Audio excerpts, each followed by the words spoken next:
Dear Mr. Angry, what's your opinion on the 9th generation Corolla?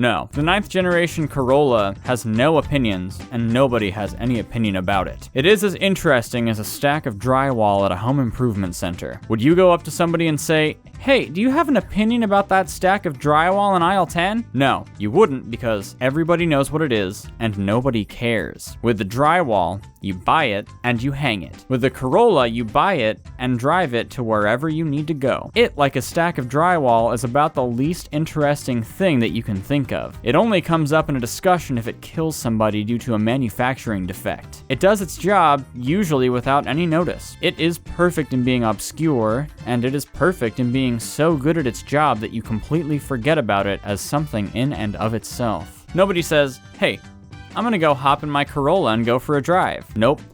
They say, "Going to the convenience store, I'll be back." Because that's what normal people do. This is what normal people drive.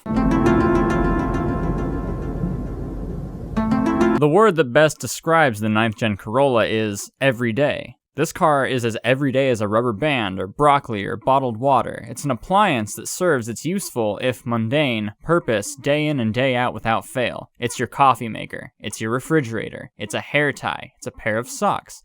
It's your mom's Hitachi magic wand. If cars were things we gave our friends as birthday or Christmas gifts, this would be the perfect one because they'd use it every single day. This car is the plain white t-shirt you reach for when mom still hasn't washed all your band tees. It's Busch Light, Miller Lite, Keystone Light. Hell, name a light beer, that's the Corolla. That's it. If this car was a missionary, it'd be Mormon. If this car was missionary, it'd be for the sole purpose of procreation. This is a car that is neither quick nor dirty.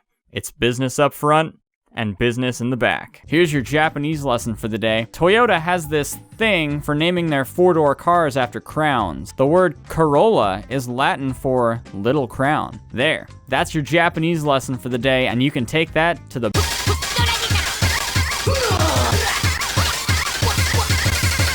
Okay, some facts about the car.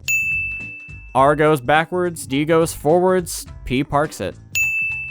Turn the wheel, and it goes where you point it. Step on the gas, it goes vroom vroom, and the car moves. It's a car. It's the inside of a car. It's got it.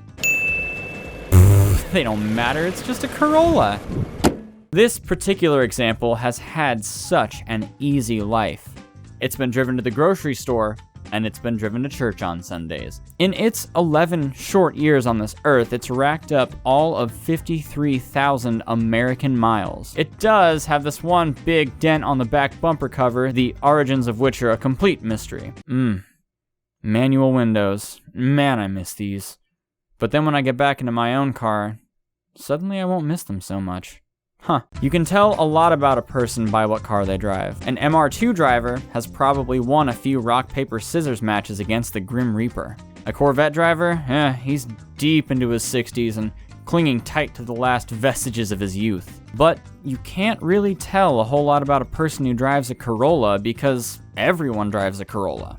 Whether you like it or not, there's a bit of Corolla in the heart of every person in the world. It's well within the reach of anybody who wants to own one, and these old 9th generation Corollas are what I consider to be the last of the real Corollas. Because after this... Yes, the Corolla is boring. In fact, boring is its main feature.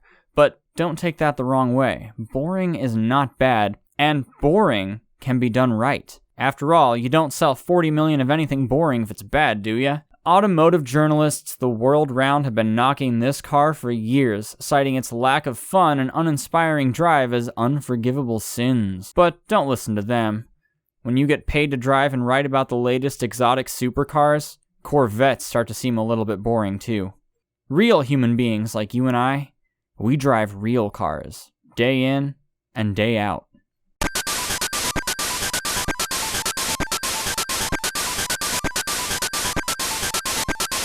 Well, an Amazon girl lived in Dumfries. I-yo, chicken on a raft. She only had her kids in 2s and 3s. I-yo, chicken on a raft. Well, her sister lives in Maryhill. I-yo, chicken on a raft. She says she won't, but I think she will. I-yo, chicken on a raft. Hey, chicken on a raft on a Monday morning. Oh, what a terrible sight to see. Dab toes forward in the dustman aft.